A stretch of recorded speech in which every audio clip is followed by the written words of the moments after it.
Welcome to the Rum Revival. My name is Arminder, and today I have a haul video where I highlight and showcase all the bottles of rum that I've bought over the last couple of weeks. For each rum, I'm going to share why I bought it and if I've tried it, what I think of it, for the most part. Now, unlike my previous haul videos, I'm actually going to start it a little bit differently with an unboxing. What I have here is a package from the Whiskey Exchange, an amazing spirits retailer out in London. See, the thing is, the Whiskey Exchange and a number of other international retailers ship to the US. Now, you might be asking, why would you order something online from overseas? Isn't it going to be super expensive to ship?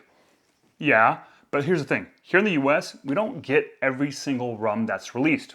Shocker, I know. In some cases, there are certain producers and brands that aren't imported or distributed here in the US. And in other cases, the brands and producers that we do get, they may not bring their entire portfolio here to the US. So if you really want a rum in either one of those two cases, then you're gonna have to go with an international retailer and pay the shipping. Now, the reason why I bought this was that in July of this year at the Whiskey Exchange's annual rum show, which is a fantastic rum festival, I actually went last year and had an amazing time. But anyways, there was a rum that was released there that was very limited, I think about 300 bottles, and was only going to be just available, in the British Isles or whatnot. And I realized I really want to get my hands on it, which means I'll probably have to place an order through the Whiskey Exchange. Now, that one bottle that I wanted was like $70, but the delivery and shipping costs would have been an extra $65 on top of that. So to help offset the high cost of shipping and to justify the expense, I added another bottle to my basket, and then another, and ultimately I ended up with 7 bottles. Yeah, the total cost of shipping for 7 bottles, $215. Yeah, but look, hey, in my defense, that's still cheaper than flying out to London, right?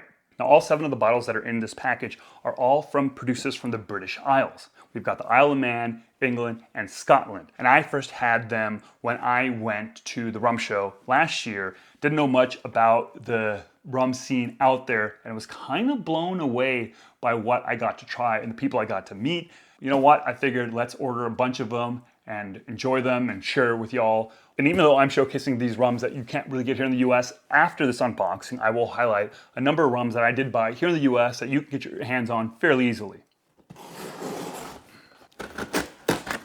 Shout out to anyone and everyone that uses scissors instead of box cutters to open up their packages. I see you. Awesome. Actually, I'm gonna move this down on the floor.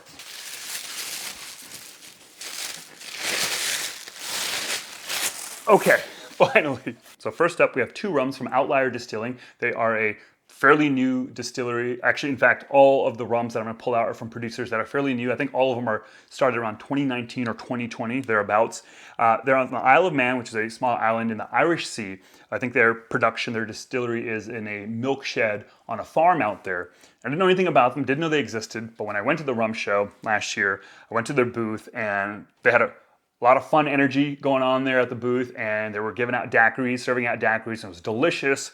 Really liked the daiquiris, and then I tried the rums. I was really impressed, and I ended up taking a bottle home of this, and I've been slowly working my way through it, solely because I would have finished it a lot faster, but it's tough to get my hands on that bottle, but now I got a second. This rum here is their Huli, which is, I believe, like their main core rum.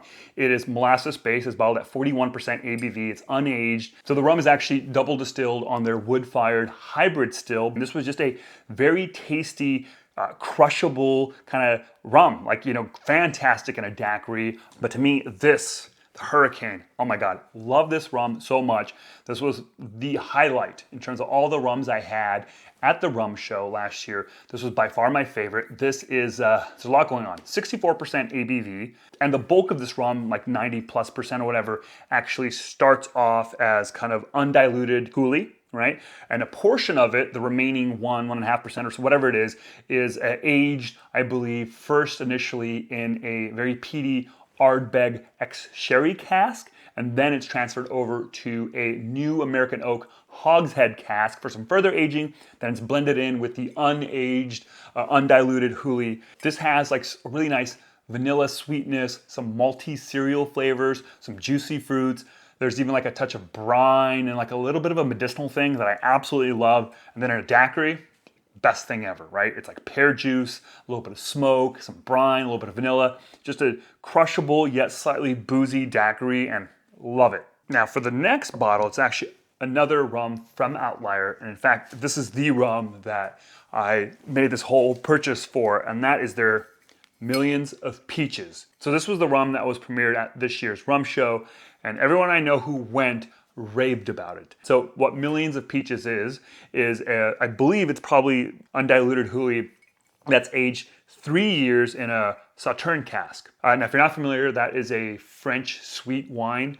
I don't think I've ever really had some. There are only 300 bottles of this produced, and it's bottled at 63.1% ABV. Love that. You know, since I'm holding it, why don't we maybe crack this open and taste it and see if it does indeed taste like Millions of Peaches.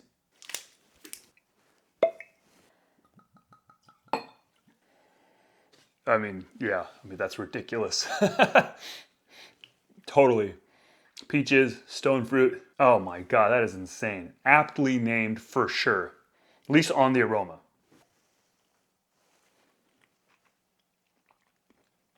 Whoa, damn. So there's two things happening. One, the intensity of 63.1% ABV, but two, the intensity of Millions of Peaches. Woo!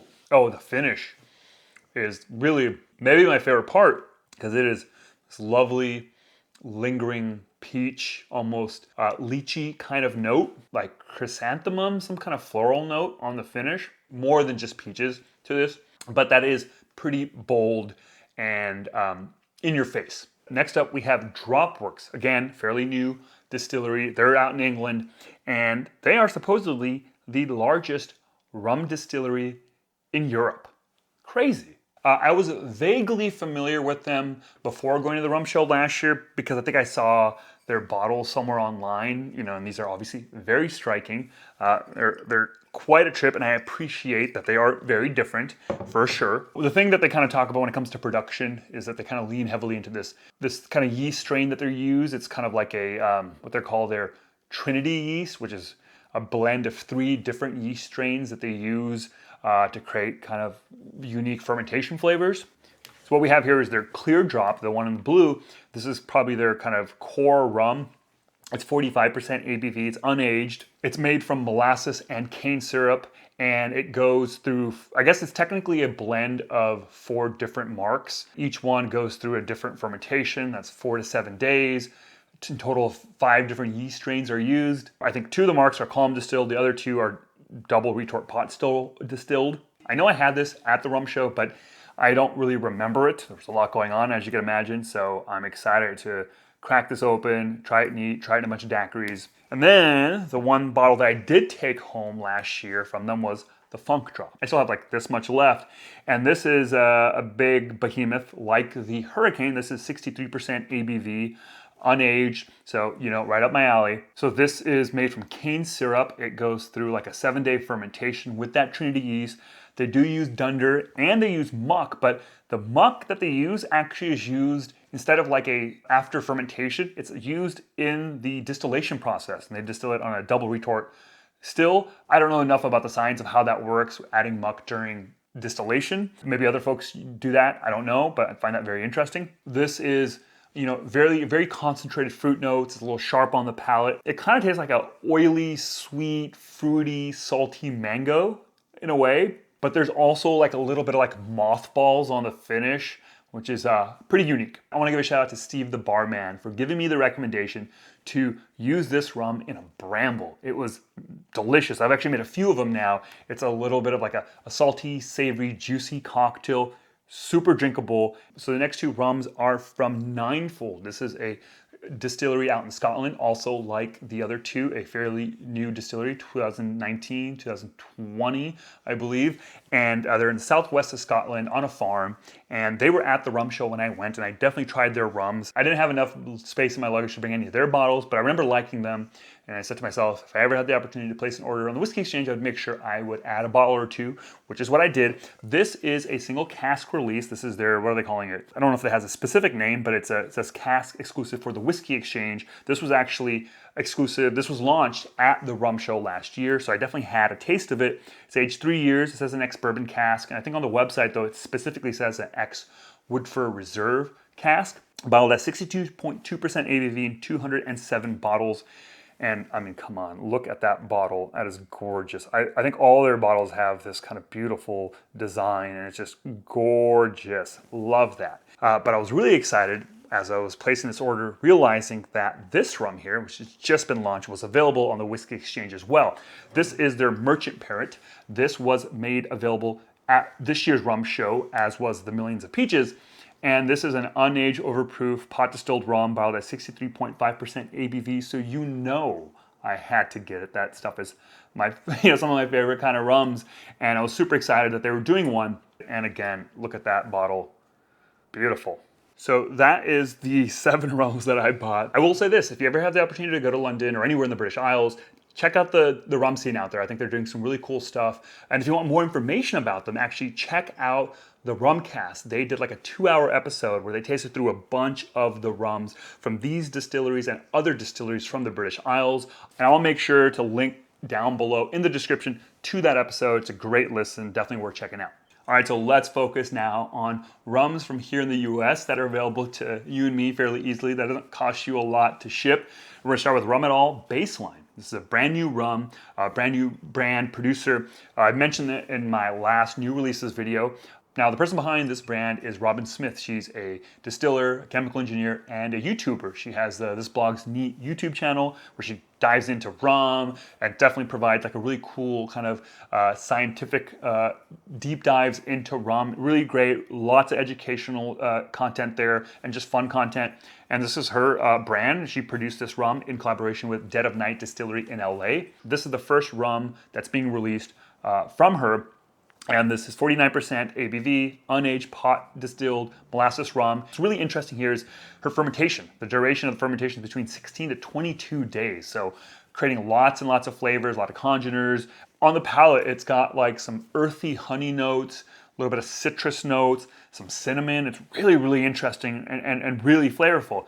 And tried it in a daiquiri, of course, and it had these really nice honey pear notes, flavorful daiquiri. I tried it in a El Presidente, which is not something you would think to do with a pot distilled rum at 49% ABV, because typically you use like a lightly aged, calm distilled rum that's, you know, fairly neutral in flavor, and this is not neutral in flavor, but it worked. It worked a lot, and I think it worked really well with the orange curacao. Those flavors came in, kind of really heightened the citrus notes that I was getting here.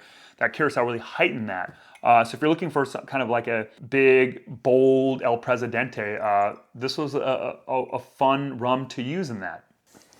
The next rum is St. James. This is their white rum, their Blanc Agricole, rum Agricole, 55% ABV. And we got to talk about St. James because I don't get it. Because every time you go to a rum festival here in the US, New York Rum Fest, San Francisco, wherever, they'll have a booth there and they'll have this crazy lineup of like really, really cool rums, high proof, aged agricoles, unaged agricoles. And then you ask them like, these are available. Like, where can I get them? Like, yeah, they're available all over the place.